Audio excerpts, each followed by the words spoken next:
Bonsoir à tous, soyez les bienvenus pour suivre avec nous cette nouvelle édition de 22 heures dont elles sont les faits marquants de l'actualité.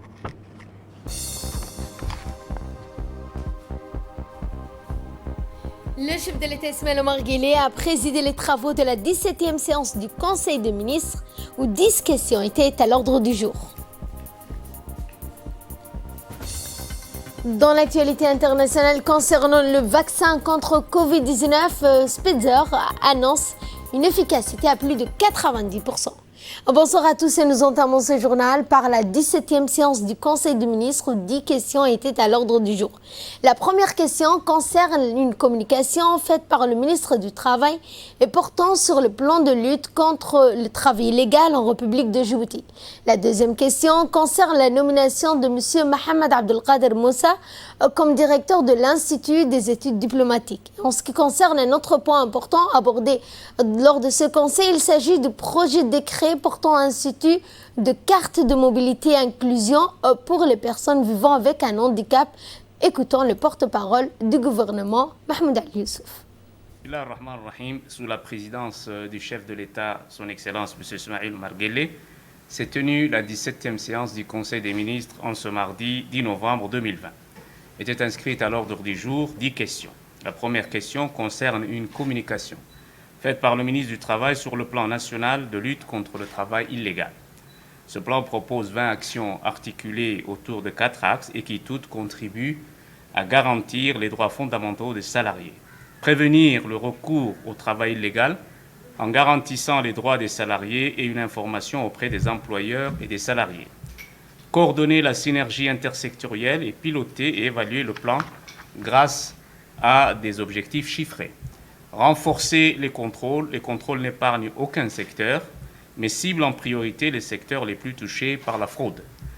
Renforcer le management du marché du travail, notamment par la mise en place d'un système de monitoring et d'évaluation du plan national de lutte contre le travail illégal. Le plan annuel comporte des objectifs chiffrés, à savoir donc réaliser 5 actions de contrôle conjointes et ciblées par les différents corps de contrôle du travail par secteur au cours de l'année 2020, pendant laquelle au moins 300 sociétés et 30 organisations seront contrôlées. Contrôler les entreprises sur l'obligation d'affichage sur le chantier, des indicateurs sur leur identité, la raison sociale, la dénomination sociale, leur adresse et la nature du contrat. Contrôler les employeurs de travailleurs étrangers sans autorisation de travail et les agences privées d'emploi 2 fois par an. Instaurer de nouvelles sanctions par défaut de présentation de la DASMO du registre des employeurs, notamment la fermeture administrative provisoire en cas de travail illégal avéré. Et enfin, combattre la traite des êtres humains et le travail des enfants aux fins d'exploitation par le travail. La deuxième question concerne un projet de décret portant nomination. M. Mohamed Abdelkader Moussa est nommé directeur de l'Institut des études diplomatiques, en remplacement de M. Moussa Ali Megag, et M. Ahmed Ali Mohamed est nommé directeur de la documentation, de l'information et de la communication au ministère de l'Urbanisme et de l'Environnement et du Tourisme, son prédécesseur étant parti à la retraite. La troisième question est relative à un projet de loi portant modification de la loi numéro 26 en 2018, 8e législature, relative à la création de l'Institut national de la statistique de Djibouti. L'Institut national de la statistique de Djibouti, précédemment rattaché à la primature, sera désormais sous la tutelle du ministère de l'Économie et des Finances. Cette modification poursuit un triple objectif: changer la dénomination de l'Institut, donc un premier élément, rattacher l'Institut au ministère compétent, qui est le ministère de l'Économie, et modifier l'organisation de l'Institut afin de renforcer les activités menées et d'élargir son périmètre d'action. L'Institut est désormais dénommé l'Institut de la statistique de Djibouti et abrégé AISD. La quatrième question est relative à un projet de décret portant nomination des membres du conseil d'administration de l'Institut national de la statistique de Djibouti. Conformément à la loi numéro 56 de l'année 2019, 8e législature, portant régime juridique des établissements publics administratifs, et la loi numéro 26 en 2018, 8e législature, relative à la création de l'Institut national de la statistique de Djibouti, la désignation des membres du conseil d'administration de cet institut doit faire l'objet d'un décret délibéré en Conseil des ministres. Le présent décret vise donc à désigner les membres du conseil d'administration de cet institut et donc ce décret délibéré en conseil sera adopté et a été adopté donc dans ce sens-là. Nous parachevons donc à travers cette adoption la mise en place d'un institut performant, efficace, répondant aux besoins d'information du pays. La cinquième question concerne un projet de décret portant institut de la carte mobilité inclusion. L'Agence nationale des personnes handicapées a pour objectif de promouvoir la participation, l'intégration et l'égalité des chances des personnes handicapées dans tous les domaines de la vie sociale. À cet effet, elle a pour mission de coordonner l'ensemble des initiatives nationales en faveur des personnes handicapées pour mener des actions de plaidoyer pour la prise en compte de la question du handicap dans tous les secteurs, mais aussi d'assurer une prise en charge et un accompagnement adapté aux besoins des personnes handicapées. Ainsi, pour garantir aux personnes handicapées l'accès aux prestations d'aide sociale, l'accès aux soins de manière générale aux différents services de l'État, l'agence a mis en place une carte mobilité inclusion. En effet, la carte mobilité inclusion est une carte biométrique qui ouvre à ses titulaires des droits et avantages en matière d'accès aux soins de santé, de réadaptation, d'aide technique, financière, d'éducation, de transport, ainsi qu'à tout autre avantage susceptible d'améliorer leurs conditions de vie dans le but de leur garantir une jouissance effective de tous leurs droits. Ensuite, le Conseil s'est penché sur un projet de décret portant sur les modalités d'accès à la fonction de professeur. Écoutons ensemble le porte-parole du gouvernement, Mahmoud Ali Youssouf. La sixième question est relative à un projet de décret portant sur les modalités d'accès à la fonction des professeurs formateurs du centre de formation des enseignants de l'enseignement fondamental. Les orientations de la politique éducative visent l'amélioration de la qualité des enseignements apprentissages et placent le développement professionnel des personnels du système éducatif comme un enjeu majeur à l'atteinte de la qualité. Ainsi, la création du cadre unique des professeurs par le décret numéro 2017-349 présidence MENEFOP portant définition et de création du cadre unique instaure le recrutement des élèves professeurs sur la base d'une licence. Par conséquent, la revue à la hausse du niveau académique des professeurs formateurs s'est imposée de fait. Aujourd'hui, ce personnel compte des titulaires d'un Master 2 et d'un doctorat. Le présent décret fixe donc les dispositions statutaires applicables aux professeurs formateurs du Centre de formation des enseignants de l'enseignement fondamental et précise les modalités d'accès ainsi que les missions qui sont applicables aux professeurs formateurs. La septième question concerne un projet d'arrêté portant création du diplôme d'État d'infirmier anesthésiste, ce grade de licence professionnelle. L'ISS œuvre à satisfaire aux besoins en formation de qualité dans le secteur de la santé pour la mise en place de nouvelles filières en les inscrivant dans le cadre de la licence maîtrise doctorat. La durée pour préparer le diplôme d'État d'infirmier anesthésiste menant au grade de licence professionnelle est fixée à 3 ans. Ce projet détermine le contenu de la formation tant sur le plan théorique que pratique, ainsi que les modalités des contrôles des connaissances et la validation des crédits. La huitième question concerne un projet d'arrêté portant création du diplôme d'État de technicien d'imagerie médicale, grade licence professionnelle. La durée pour préparer le diplôme d'État de technicien d'imagerie médicale menant au grade de licence professionnelle est également fixée à 3 ans. Ce projet détermine le contenu de la formation, tant sur le plan théorique que pratique, ainsi que les modalités de contrôle des connaissances et la validation des crédits. La neuvième question concerne un projet d'arrêté portant attribution d'une parcelle de terrain sise à Hambouli. Cette parcelle, d'une superficie de 4000 m², est attribuée à titre gracieux à Mme Arafo Salah Saïd en vue de l'implantation d'un projet, un projet culturel et artistique. La 10e question concerne un projet d'arrêté portant attribution d'une parcelle de terrain. Et cette parcelle de terrain de 300 hectares, 6 au Grand Bara, est destinée à un projet solaire, donc en PPP, pour le développement, la construction et l'exploitation d'une centrale photovoltaïque qui aura la capacité de 30 MW. La deuxième journée du Forum africain des ports s'est poursuivie aujourd'hui au Kempinski Palace Hotel. Les discussions ont porté sur une thématique plus actuelle, celui de l'intégration du digital dans le monde portuaire. Les intervenants pour cette session du panel étaient composés d'éminents experts versés sur des questions portant sur le port, mais aussi en ce qui concerne les discussions ont porté sur la digitalisation des ports et les bienfaits intarissables du numérique dans l'écosystème portuaire. Et en marge de la deuxième journée des travaux du Forum africain des ports, le ministre éthiopien des Transports, Awal Wergis, s'est réjoui de participer à ce Forum africain aux côtés des responsables des différents ports. Et en ce qui concerne les ports, a-t-il dit, entités africaines sont chargées du transport et de la logistique. Les pays riverains de la mer et des pays enclavés, a-t-il dit, ont participé à ce deuxième Forum africain des ports. Au total, une centaine de délégations étaient présentes aujourd'hui pour la deuxième journée de ce forum. Les experts techniques travaillent d'arrache-pied pour finaliser les recommandations qui vont sortir de cette réunion que nous allons appliquer. Par la suite, nous allons entrer dans la phase d'application de ces recommandations.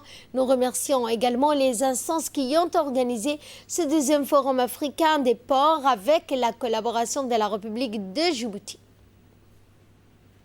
Dans le reste de l'actualité, une cérémonie de lancement officiel de mise en œuvre de nouveaux programmes pour les établissements scolaires privés arabophones s'est tenue hier au Palais du Peuple. Placé sous le patronage du ministre de l'Éducation nationale et de la formation professionnelle Moustapha Mohamed Mahmoud, l'événement haut en couleur a vu la participation du ministre de l'Enseignement supérieur de la Recherche, Dr Nabil Mohamed Ahmed, du ministre des Affaires musulmanes, de la Culture et de Bienwarf, Moumin Hassan Barre, le secrétaire d'État à la décentralisation, des ambassadeurs, des représentants des partenaires de l'éducation, des responsables d'établissements privés arabophones, ainsi que des enseignants pris part à cette cérémonie. À noter que cette journée est marquée d'une pierre blanche puisque pour la première fois, le ministère de l'Éducation a mis à disposition de manuels arabophones pour les maths et la langue arabe d'éducation islamique de première année pour les élèves des établissements privés arabophones. Ceux de la 6e et seconde sont en cours de finalisation. La cérémonie s'est clôturée par la remise officielle de nouveaux manuels aux chefs d'établissement privés. Et dans son intervention, le ministre de l'Enseignement supérieur, Dr Nabil Mohamed Ahmed, a d'abord salué les ministres, les ambassadeurs et a félicité le ministre de l'Éducation nationale pour cette journée qui est consacrée, a-t-il dit, à l'élaboration du curricula et la production de manuels en arabe pour les écoles arabophones. Il a également remercié les concepteurs enseignants de manuels. Il est important, a-t-il dit, de multiplier ces productions de manuels dans tout le pays. Quant au ministre de Bienwarf, il a félicité le MENFOP pour leurs efforts dans ce programme de développement de la langue arabe et particulièrement pour les établissements scolaires arabophones. Et clôturant la série des interventions, le ministre de l'Éducation nationale et de la formation professionnelle, Moustapha Mohamed Mahmoud, a assisté sur la mise en place des supports pédagogiques qui ont été instaurés en répondant ainsi aux aspirations de la nation, a-t-il dit. De l'Éducation nationale et de la formation professionnelle que je dirige accorde une grande attention à la langue arabe et son développement aussi bien dans les établissements publics que privés. Sur cette base que nous avons annoncé il y a 2 ans de revoir la stratégie d'enseignement de l'arabe à Djibouti qui s'inscrivent dans le cadre des efforts que le ministère déploie pour développer la langue arabe et fournir aux écoles privées un programme national qui leur est propre. Je tiens à rappeler, si besoin est, que l'arabe est enseigné dès la 3e année de l'école primaire publique et l'éducation islamique dès la 1re année. L'enseignement bilingue arabe et français à l'école Hassan Gouled d'Arta est une exigence politique forte de son Excellence, le président de la République, Ismaïl Omar Guelleh, qui se place dans une perspective de développement du plurilinguisme. favorisant ainsi la réussite de la scolarisation et l'insertion professionnelle, tant au niveau national que régional et international. Mesdames et messieurs, les difficultés des établissements arabophones en termes d'approvisionnement en curricula et en manuels scolaires feront partie désormais du passé. Le ministère de l'Éducation nationale s'engage dorénavant à assurer le suivi et l'encadrement pédagogique en mettant à leur disposition des inspecteurs et des conseillers pédagogiques compétents en la matière. Enfin, j'ai saisi l'occasion pour exprimer mes sincères remerciements à tous ceux qui ont contribué de près ou de loin au développement de la langue arabe dans notre pays. Et nous allons parler environnement cette fois avec cet atelier de lancement officiel du projet intitulé « Gestion durable des ressources en eau, des pâturages et des périmètres agro-pastoraux dans le nouveau versant du Cheketi à Djibouti ». Placé sous l'égide du secrétaire général du ministère de l'Urbanisme, de l'Environnement et du Tourisme, M. Dina Abdallah Omar, en présence du représentant résident adjoint du PNUD, M. Gaël Olivier. Ce projet financé par le Fonds de l'Environnement mondial est mis en œuvre par le ministère de l'Urbanisme, de l'Environnement et du Tourisme en étroite collaboration avec le PNUD pour une durée d'exécution de 5 ans. Et vraiment de l'impact concret sur les populations qui vivent dans un écosystème. Donc le projet se situe à Cheketi, près de d'Ikil. Les destinataires de ce projet, c'est vraiment les populations. D'abord, on l'a vu, hein, le changement climatique a un impact très concret, les inondations. Donc déjà, le premier objectif, c'est de lutter et de limiter les inondations qui ont un impact de tous les jours sur les populations. C'est de faciliter le développement économique. Parce que sans eau et sans gestion de l'eau, vous n'avez tout simplement pas d'agriculture. Donc pas d'autosuffisance alimentaire, pas de survie, pas de développement économique. Donc c'est un projet vraiment de très concret. Et pour plus ample explication sur ce projet, je vous propose de suivre l'intervention du secrétaire général du ministère de l'Environnement, M. Dina Abdallah.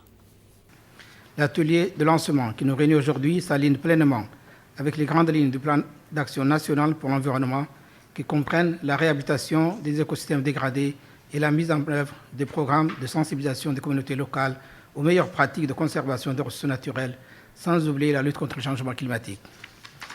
Mesdames et messieurs, l'objectif du projet que nous lançons aujourd'hui est d'élaborer un modèle intégré pour la restauration des services écosystémiques agro-pastoraux dans le bassin hydrographique de Cheketi, dans la région de Dikil, afin de réduire la dégradation des terres et de l'eau, d'améliorer l'autosuffisance en matière de besoins vitaux de base des communautés vulnérables et de créer les conditions permettant de le reproduire. Ce projet permettra d'élaborer un plan de gestion intégré de l'utilisation des terres et des ressources naturelles au niveau du bassin versant de Cheketi. Cette innovation pour le pays sera testée pour le bassin hydrographique de Cheketi et documentée pour une reproduction à grande échelle. Cela aura forcément un impact positif sur la productivité des terres, les pâturages et la couverture végétale, mais aussi sur les ressources en eau. Ce projet ouvrira un certain nombre de possibilités de génération de revenus et d'amélioration de la qualité de vie des femmes et des jeunes.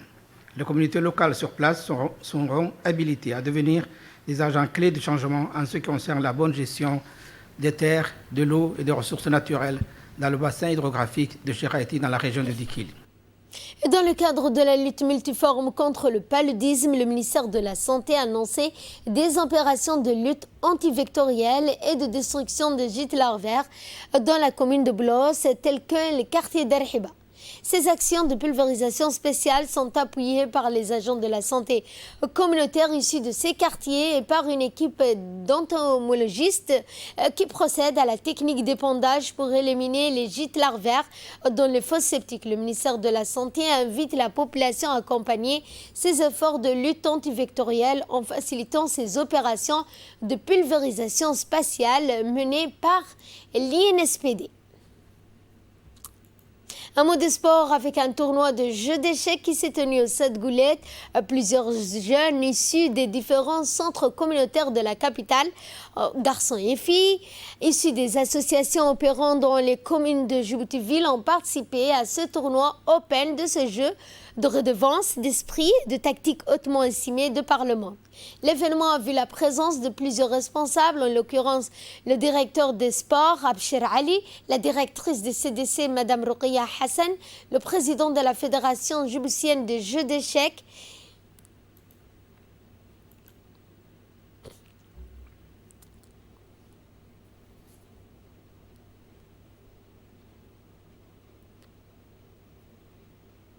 On a clôturé les tournois Open des jeux d'échecs qui s'est terminé aujourd'hui au Stade Goulette dans la salle polyvalente.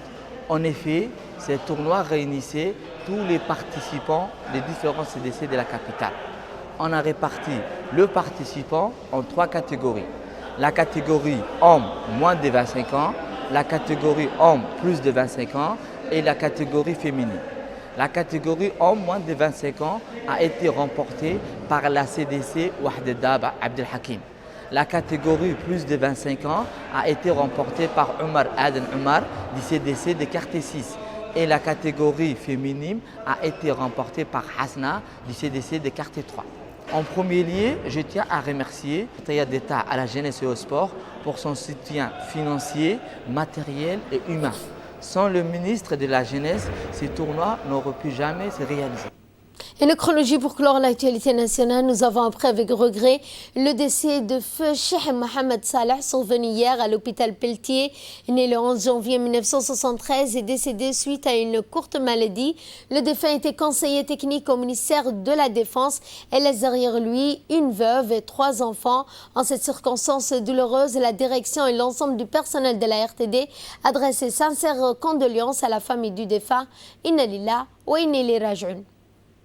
Autre nécrologie, nous avons le regret de vous annoncer le décès de M. Abdelkader Abdihouch, survenu hier à l'hôpital soudanais, né en 1946.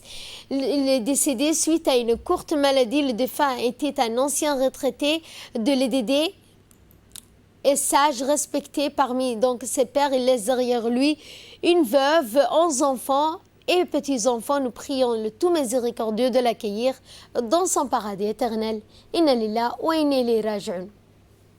Dans l'actualité internationale concernant le vaccin Covid-19, un vaccin développé par les laboratoires américains Pfizer et l'allemand BioNTech est efficace à 90% pour prévenir les infections au Covid, ont annoncé ce lundi ces sociétés pharmaceutiques en se basant sur les résultats et leurs essais. En 3 phases, selon l'Organisation mondiale de la santé, 10 essais cliniques de vaccins sont actuellement en phase 3 dans le monde, dont ceux de la biotech américaine Moderna et plusieurs laboratoires étatiques chinois et du britannique AstraZeneca, en collaboration avec l'université d'Oxford, sont les premiers à rendre public des résultats intermédiaires de ces essais. Aucun vaccin n'a par ailleurs été reçu et aucun vaccin n'a reçu l'approbation pour une distribution commerciale à l'échelle mondiale. Fin de ce journal, merci à vous de nous avoir suivis. Excellente soirée à toutes et à tous.